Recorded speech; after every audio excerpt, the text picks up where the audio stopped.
के दौरान इतनी सारी चीज़ें आई और इतने सारे चैलेंजेस आए जिसको हमें लगातार लग के फील्ड पे दिन रात करना पड़ा और हमारी टीम ने, और उस टीम में सिर्फ अधिकारी ही नहीं, हमारे यहाँ के नागरिक भी शामिल थे जिन्होंने सहयोग किया, संस्थाएं भी शामिल थी। सबसे बड़ा चैलेंज था उनको रोकना, और रोकने के बाद हमने शासन तक ये बात पहुंचाई, जो माननीय मुख्यमंत्री जी तक ये बात पहुंची।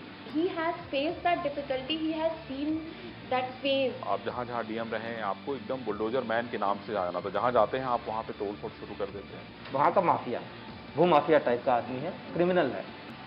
तो मैंने कहा कि चाहे जो भी हो वो तो नहीं रहेगा। किसी के पॉलिटिकल इंटरेस्ट इन्वॉल्व हैं, किसी के अपने व्यापारिक इंटरेस्ट इन्वॉल्व हैं, तो हमेशा दूसरे तरीके से उस चीज़ का विरोध करना शुरू करता है।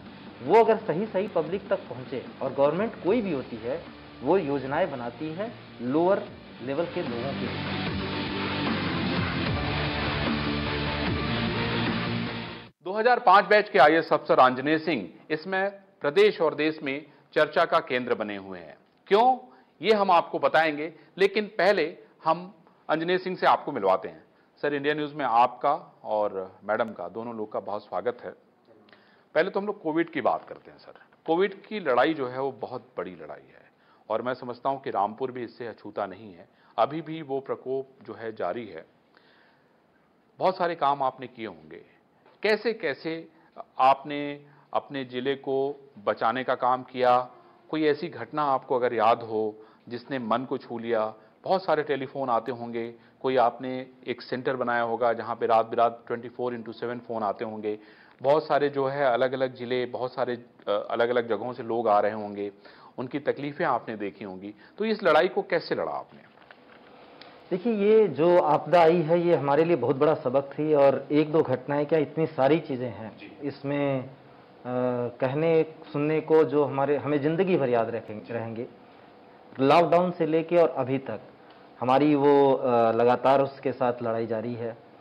और लॉकडाउन के दौरान इतनी सारी चीज़ें आई और इतने सारे चैलेंजेस आए जिसको हमें लगातार लग के फील्ड पे दिन रात करना पड़ा, और हमारी टीम ने, और उस टीम में सिर्फ अधिकारी ही नहीं, हमारे यहाँ के नागरिक भी शामिल थे जिन्होंने सहयोग किया, संस्थाएं भी शामिल थीं। और इन सारे लोगों के सहयोग से, वो चाहे डॉक्टर हों, पुलिस हों, सफाई कर्मी हों, इन सारे लोगों के साथ हमने लगातार उस पर कंट्रोल रखा। अगर मैं वाकई कहूँ तो लॉकडाउन के कुछ समय बाद ही जब भीड़ मूव करना शुरू की थी और पैदल मूव करना शुरू की थी, और मैं ये कहूँगा कि हमारे अधिकारी इतने विजिल थे कि जो पहला ही लॉट आया तो उन्होंने हमें सूचित किया कि लोग सब पैदल जा रहे हैं, और पैदल जाने में कई सारे लोगों के पैर में प्रॉब्लम। तो माननीय मुख्यमंत्री जी ने निर्देश दिया था कि जगह जगह शेल्टर होम्स बनाएंगे जाएंगे। हमने अपनी तैयारी कर रखी थी, लेकिन सबसे बड़ी चुनौती ये थी कि जो रास्ते पे निकल गया था वो रुकना नहीं चाहता था। और हमें सबसे दूसरी चीज थी ट्रस्ट की बात, कि उन्हें हमारे ऊपर विश्वास नहीं था। कहीं ना कहीं उनके ट्रस्ट को धोखा हुआ होगा या उनका ट्रस्ट टूटा होगा। तो सबसे बड़ी चीज थी ट्रस्ट बनाना, और उसमें हमारी स्वयंसेवी संस्थाओं ने हमारी काफी मदद की। सबसे पहले हमने उनको रोका, खाना पानी वगैरह दिया, फिर उनको इस बात को समझाया कि आपका चलना इस समय रिस्की है। वो हमसे लगातार एश्योरेंस चाहते थे कि अभी हम उनको घर पहुंचा दें, और हम बिना शासन से परमिशन लिए काम कैसे पहुंचा कर नहीं सकते थे। तो सबसे बड़ा चैलेंज था उनको रोकना, और रोकने के बाद हमने शासन तक ये बात पहुंचाई। जो माननीय मुख्यमंत्री जी तक ये बात पहुंची, तुरंत हमें निर्देश आ गया शाम तक होते होते कि सभी लोगों को उनके घरों तक पहुंचाया जाएगा जो लोग सड़क पे हैं। और मुझे लगता है कि वहीं से ये काम शुरू हुआ, और इस बात पे हमारी टीम का मैं बहुत हमेशा अपनी टीम पे प्राउड फील करता हूं कि उन्होंने एक ऐसी पहल की जिसको हम पहुंचा पाए। जो अपर मुख्य सचिव गृह हैं, लगातार वो संपर्क में रहे, और उन्होंने लगातार हमारा हौसला बढ़ाया, और यहाँ तक कि हमने बाहरी स्टेट के लोगों तक भी पहुंचाया जो सड़क पे निकल चुके थे, क्योंकि उसके अलावा कोई उपाय नहीं था। और ये हमें हमेशा याद रहेगा कि एक एक चीज, चाहे उनके खाने पीने की, चाहे वहां तक पहुंचाने की व्यवस्था। इस दौरान लॉकडाउन में कई सारी चीजें आई, त्योहार भी आए, लोगों के खाने पीने की व्यवस्था सिर्फ एक मुद्दा नहीं था। मुद्दा यह था बीमारियां भी थी सर, बीमारी थी, बहुत बीमार हो जा रहे थे, और उनका जो हौसला था वो धीरे धीरे पस्त हो रहा था। हौसले को बना के रखना और मैं समझता हूं उनके अंदर जोश लाना ये बहुत बड़ी चुनौती थी। मैं समझता एक और भी चीज है उसमें सर कि जैसे कई सारे लोग जो हमारे रामपुर की यूनिकनेस है, जैसे मैंने टीचर्स का आह्वान किया कि टीचर्स आए हमारी हेल्प करें।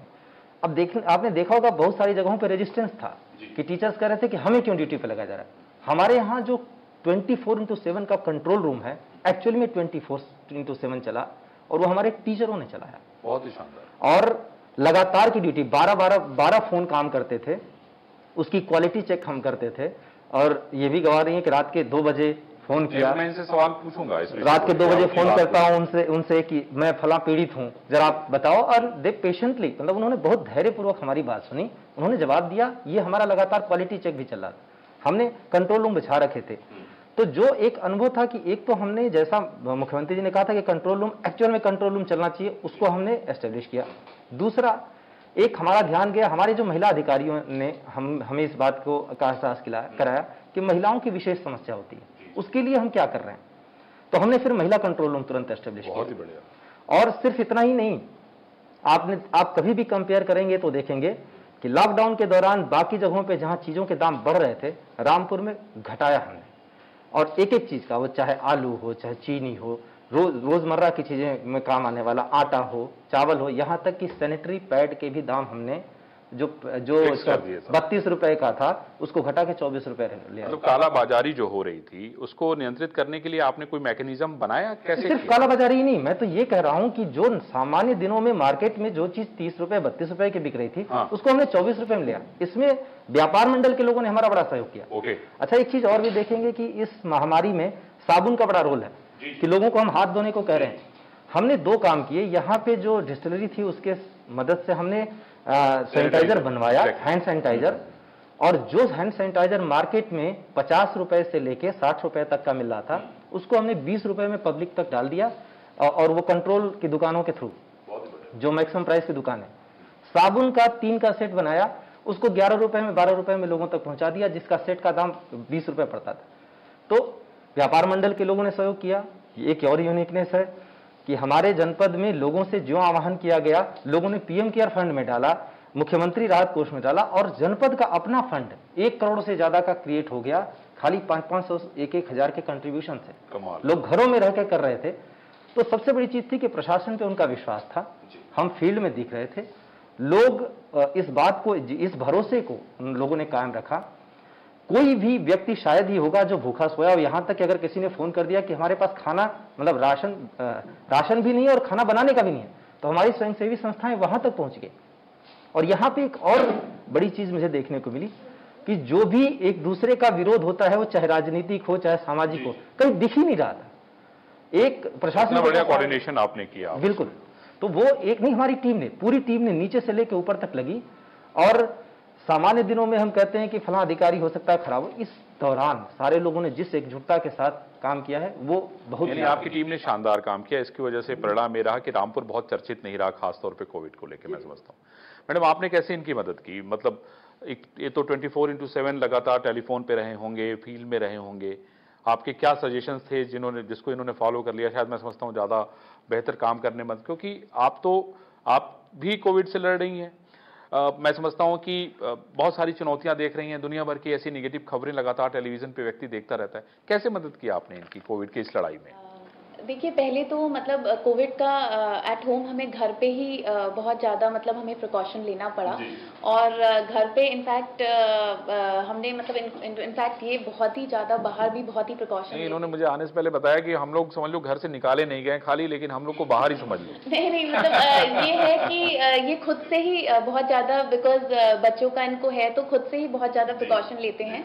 और घर पे आके मतलब mask is like all the time when he leaves office, तो मुझे लगता है कि ये मास्क निकालते ही नहीं है। बिकॉज आई थिंक कोविड के लिए 3 इंपॉर्टेंट थिंग्स है। एक तो मास्क है, सोशल डिस्टेंसिंग, प्लस जो 6-7 महीनों में मैंने रियलाइज किया है कि घर पे आपको क्या प्रिकॉशन लेना है, you have to have hot water, steam and gargle. तो ये घर पे कहीं भी बाहर से आएंगे तो he has to take steam and gargle, ये सब हमने घर पे प्रिकॉशन तो बहुत लिया है। एंड इनफैक्ट 7-8 महीने से मतलब we are just packed at home. तो ऐसा होता है कि भाई हम भी इरिटेट होते हैं because it's a normal human being कि भाई कोविड तो हमने सोचा ही नहीं था कि वो इतना लंबा चल जाएगा, 2 महीने चलेगा, but I think everybody. But ये है कि हाँ मतलब जो इरिटेशन है वो एट टाइम्स बहुत ऑब्वियस सा है कि मतलब वो हमारा सवाल है, वो हमारे दूसरे चंक में आएगा कि भाई इरिटेशन कैसे दूर करने की इन्होंने कोशिश की, मैं पूछूंगा उसको। हाँ नहीं लेकिन ये है कि आपकी मदद के बिना ये सारी चीजें संभव नहीं थी, क्योंकि घर अगर ठीक नहीं रहेगा तो फिर तो बाहर तो एकदम ही गड़बड़ हो जाएगा। प्रॉब्लम आई थिंक ये है कि हाँ मतलब I had to become that वो 24 hours I had to look after kids, क्योंकि सो दैट क्योंकि इनका बच्चों से बहुत ज्यादा ही लगाव है और बच्चों का भी इनके मतलब ये बिना काम नहीं चलता। हाँ मतलब all the time they want to play with him, तो ये है कि आई लुक्ड आफ्टर देम। तो उसमें एक इंसिडेंट मैं बताऊंगा सर। जब लोग पैदल आ रहे थे वाज रिपोर्टेड, तो 10:30 बजे के आसपास में गया लोगों को देखने, और वहाँ पे जितने सारे लोग आ रहे थे, अब सबसे बातचीत में कर रहा था, कई सारे लोग, जैसे पता चला कि राजस्थान से चला है वो आदमी, पिछले जो 24 घंटे से उसको खाना नहीं मिला है।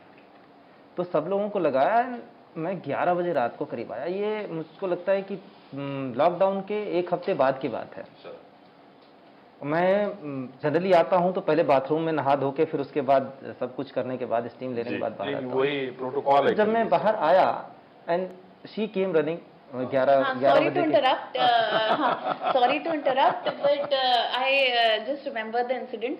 और ये बड़े मतलब दुखी टाइप थे, तो आई जस्ट आस्क्ड हिम, बहुत ऑब्वियस सा है कि मतलब क्या बात हो गई, व्हाट हैपेंड, मतलब why you so sad and all. तो इन्होंने कहा कि मतलब he had tears in his eyes, in fact he had tears in his eyes.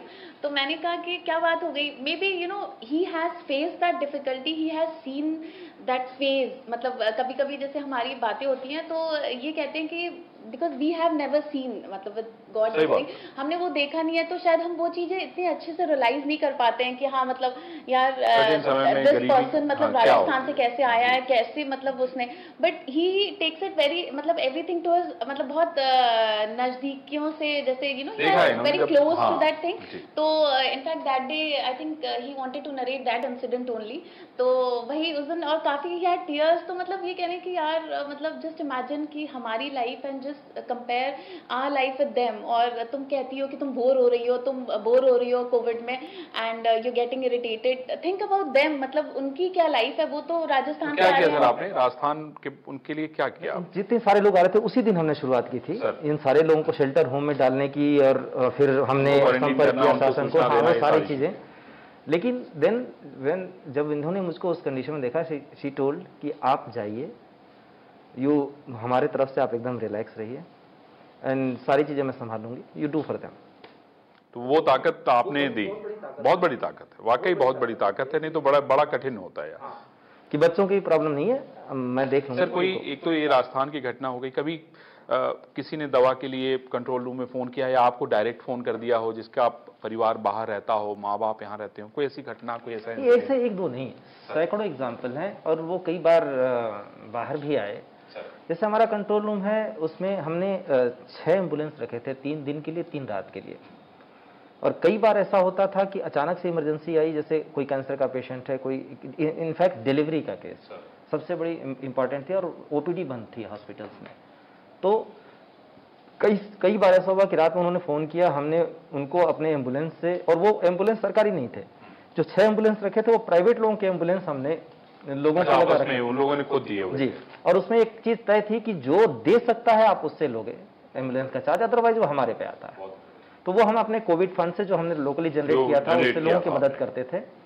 तो उसमें कई ऐसे वाकये आए, जैसे एक महिला ने तो खैर हमें फोटो भेजा था, वीडियो भी बना के भेजा था, वो कैंसर के पेशेंट थी, और उसको हमने रातों रात दिल्ली पहुंचाया and she shoot a video कि देखिए मैं बचूंगी नहीं, मैं जानती हूँ, बट जिस स्पीड के साथ आपने हमें दिल्ली तक पहुंचाया है वो आपकी टीम का। और रात में फोन करते थे तो कई बार जैसे मैं 12 बजे, 1 बजे, 2 बजे आया, अब 2 बजे के जस्ट बाद फोन आया, तो हमारे लोग जो इतने प्रॉम्प्ट थे, जो टीचर्स की टीम थी, जो हमारे अधिकारियों की टीम थी, कभी सोशल मीडिया में कर दिया, वो तुरंत निर्णय लेने के लिए मैंने उनको अधिकृत किया हुआ था, वो निर्णय लेते थे और मुझको सूचित कर देते थे।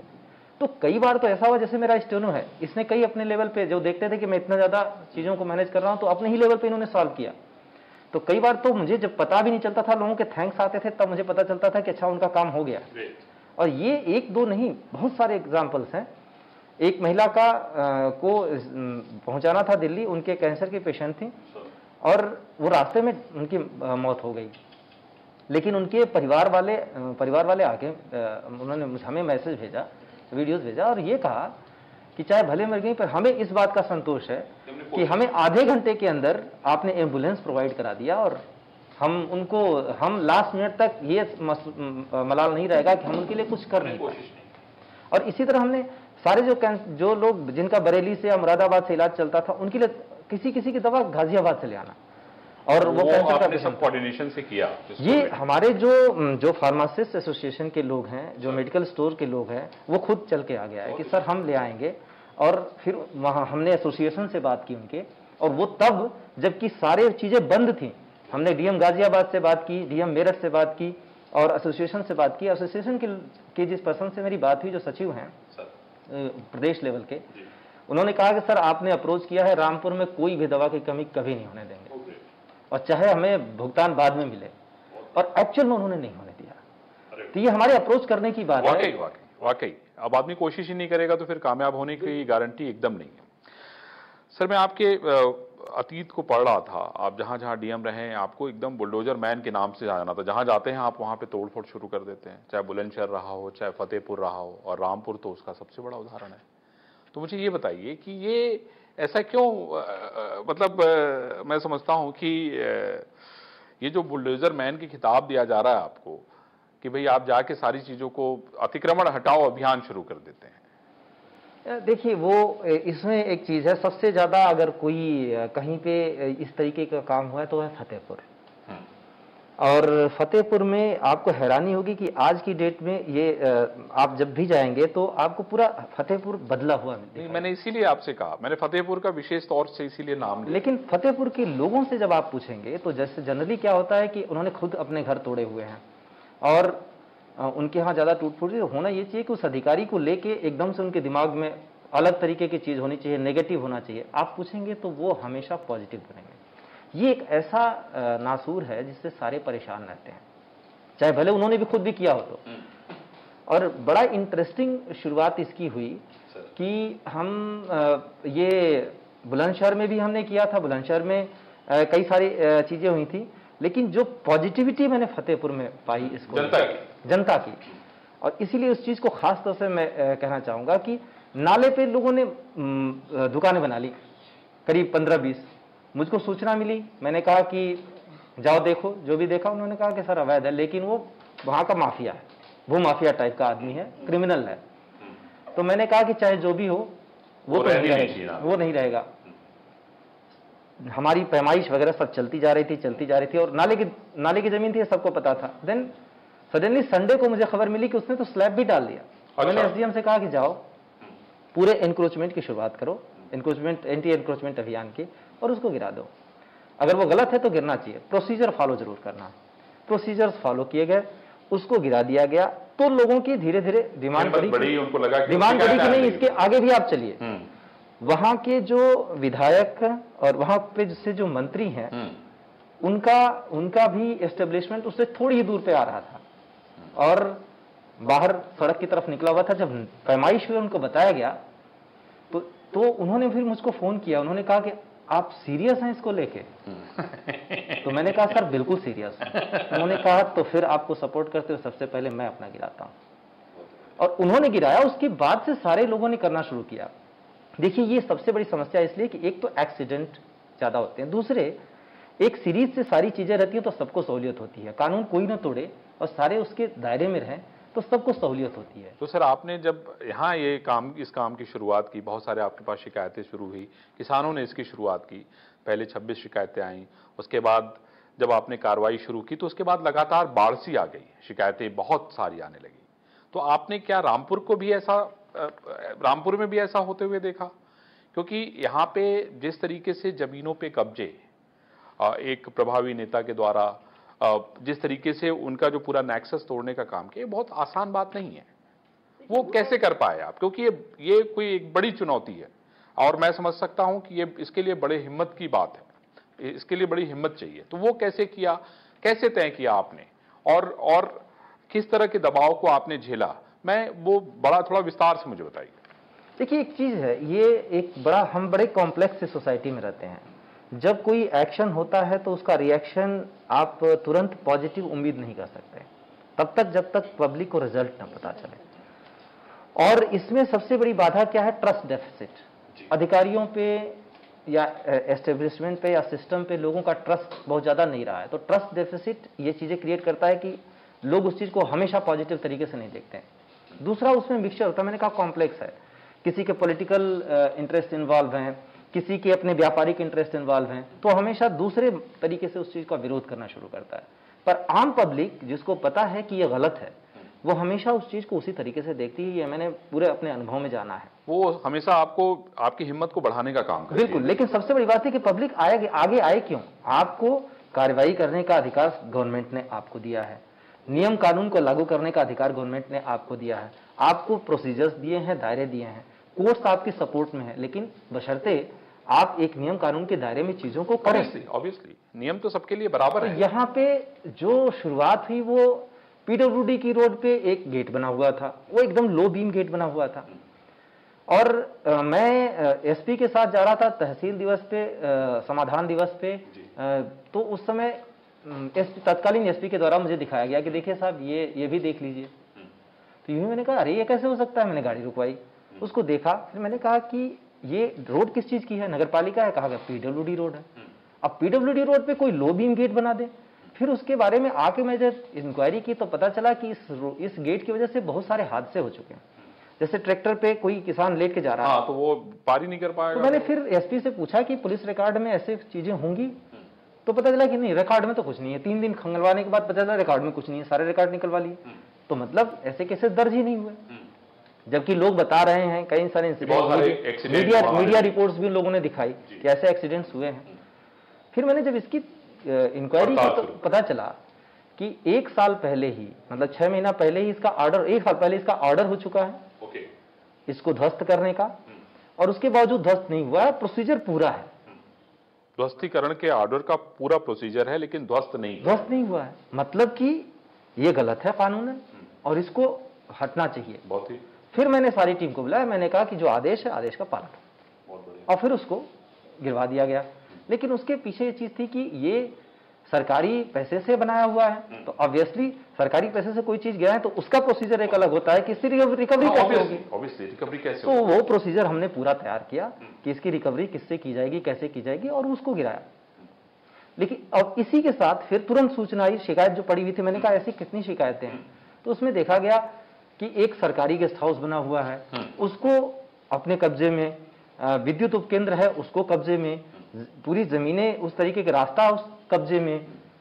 फिर मैंने कहा कि ये मतलब एक पैरेलल सरकार अलग से चल रही है। एग्जैक्टली, मुझे दिमाग में आया उस समय तक, मैं आपको सही बताऊं, दिमाग में वो चीज नहीं थी कि कोई इसके पीछे पॉलिटिकल एस्टेब्लिशमेंट और वो। अच्छा जो आपने तो अपने नियति से सही काम करने की कोशिश शुरू की, और इसको कोई यकीन माने ना माने, फतेहपुर में भी लोग बताएंगे, फतेहपुर में लोगों के सहयोग से हमने मंदिर मस्जिद सारे जितने अगर रोड पे थे तो हमने उसको हटवा दिया, और लोगों ने उस पर सहयोग किया कि ये ठीक काम कर रहे हैं। विधायक ने खुद ही सहयोग शुरू कर दिया, तो मैं समझता हूं कि आगे तो खुद एक मैसेज सारे लोगों ने। यहाँ आप सोचिए कि यहाँ ऐसा नहीं हुआ। आप सोचिए, रोड से आप मजार हटवा दें, मस्जिद हटवा दें, मंदिर हटवा दें कभी, और बिना किसी रेजिस्टेंस के, बिना किसी विरोध, लोगों ने खुद सपोर्ट किया। यहां तक कि जब मस्जिद हट रही थी तो काजी खुद आए, उन्होंने कहा कि नाले पे मस्जिद नहीं होनी चाहिए, और उन्होंने इस पे सपोर्ट किया। मजार जब गिरी, कुछ लोग इकट्ठा हुए तो काजी खुद आए, उन्होंने लोगों को समझाया कि उन्होंने एकदम सही काम किया। शरीयत सर, यहाँ पे आपका सपोर्ट कैसे बढ़ा? क्योंकि देखिए, बिना जनता की ताकत के इतने सारे बड़े काम नहीं किए जा सकते। देखिए, एक तो ये है कि जो फैक्ट है वो ये है कि जब ये दोनों, पहली जो गेट गिराने की कार्रवाई हुई, और उसके बाद जब हमने उस दीवार को जब पूरा चिन्हित किया, तो ये पता चला कि ये तो सरकारी जमीन पे, उसको जब गिराया तो शुरू में जो रेजिस्टेंस हुआ हैवी रेजिस्टेंस था। एक तो लोगों को सहसा यकीन पूरे मतलब एक पार्टी के कार्यकर्ता इकट्ठा होने लगे और एक आंदोलन की शुरुआत हो गई। अच्छा, जब नेक्स्ट डे जब मैंने रिएक्शन देखा तब मुझको लगा कि यार ये तो बड़ा काम हो गया। हाँ। और ये भी इनसे मैंने जब बात हुई तो मैंने इनसे कहा था कि अरे ये तो लोग ऐसे रिएक्ट कर रहे हैं जैसे बहुत बड़ा काम कर दिया, ये तो मैं पहले भी करता रहा हूं। फिर मुझे रियलाइज हुआ जब सारे अखबार वगैरह पढ़े, लोगों के रिएक्शंस सुने, तो मुझे रियलाइज हुआ कि ओ, इसका एक कनेक्शन होने की वजह से, स्पेशल कनेक्शन होने की वजह से लोग इसको इतना ज्यादा रिएक्ट कर रहे हैं और इसका रिएक्शन पूरे प्रदेश में हो रहा है। देश में, प्रदेश नहीं और देश में हो रहा है। और यकीन जानिए मुझे उस समय तक इसका एकदम से भान नहीं था। मुझे लगा कि एक गलत चीज है उसको हटा दिया। कोई बहुत बड़ी चीज आपने अपनी नीयत से तो वही सोच के किया कि जो गलत चीज है उसको हटा देना चाहिए। और उसके बाद जो भी अलाइनमेंट उसका है, जो भी उसका जो एक एंगल लिया गया, उसके बाद लिया गया और उसके बाद ही मुझे एहसास हुआ इस बात का कि इसका पॉलिटिकल जो कनेक्शन है वो ज्यादा इसका लिया जाएगा। लेकिन एक बात और भी मैंने देखी कि आप सोचिए कि शुरुआती दौर में मेरे ऑफिस के 2 महीने तक मेरे पास शिकायतकर्ताओं की संख्या केवल 5 या 10 थे जो मुझसे शुरुआती दौर में। और मुझको लगता है मैं समझता हूं उनको भी धन्यवाद देने की जरूरत है क्योंकि उन्होंने हिम्मत की। हाँ, 19 फरवरी को मैंने ज्वाइन किया था और इलेक्शन डिक्लेयर हो गया था 10-11 मार्च तक। और मैं इलेक्शन के दौरान भी ऑफिस में बैठा रहता, जो भी है मैं अपना प्रोसीजर, नॉर्मल ऑफिस प्रोसीजर चलता रहता है जिसपे इलेक्शन कमीशन के द्वारा कोई प्रतिबंध नहीं, वो चलता रहता है। मैंने देखा कोई नहीं आ रहा है। और जब ये चीजें हो गई उसके बाद से धीरे धीरे लोग आना शुरू हुए। और इलेक्शन के बाद तो जब इलेक्शन ओवर हो गया लोकसभा का, तो फिर धीरे धीरे बहुत सारे लोग आना शुरू हुए। एक यकीन था जब धीरे धीरे लोगों का बढ़ना शुरू हुआ कि उनकी सुनी जाएगी और उस पर जो नियमानुसार कार्रवाई है वो होगी। फिर धीरे धीरे लोग आने लगे। सबसे बड़ी चीज मैं कहूंगा कि यहां पे भी मुझे टीम का बड़ा सपोर्ट मिला और हमारी टीम इंटैक्ट रही। उन्होंने जो कानूनी दायरा है, कानूनी दायरे के हिसाब से चीजों को किया, जिससे मुझे बड़ी हेल्प मिली। और लॉकडाउन के दौरान इतनी सारी चीजें आई और इतने सारे चैलेंजेस आए जिसको हमें लगातार लग के फील्ड पे दिन रात करना पड़ा। और हमारी टीम ने, और उस टीम में सिर्फ अधिकारी ही नहीं, हमारे यहाँ के नागरिक भी शामिल थे जिन्होंने सहयोग किया, संस्थाएं भी शामिल थी। सबसे बड़ा चैलेंज था उनको रोकना, और रोकने के बाद हमने शासन तक ये बात पहुंचाई, जो माननीय मुख्यमंत्री जी तक ये बात पहुंची। He has faced that difficulty, he has seen that phase. आप जहाँ जहाँ डीएम रहे हैं आपको एकदम बुलडोजर मैन के नाम से जाना था। जहाँ जाते हैं आप वहाँ पे तोड़ फोड़ शुरू कर देते हैं। वहाँ का माफिया, वो माफिया टाइप का आदमी है, क्रिमिनल है। तो मैंने कहा कि चाहे जो भी हो वो तो नहीं रहे। किसी के पॉलिटिकल इंटरेस्ट इन्वॉल्व हैं, किसी के अपने व्यापारिक इंटरेस्ट इन्वॉल्व हैं, तो हमेशा दूसरे तरीके से उस चीज़ का विरोध करना शुरू करता है। वो अगर सही पब्लिक तक पहुंचे, और गवर्नमेंट कोई भी होती है वो योजनाएं बनाती है लोअर लेवल के लोगों के लिए।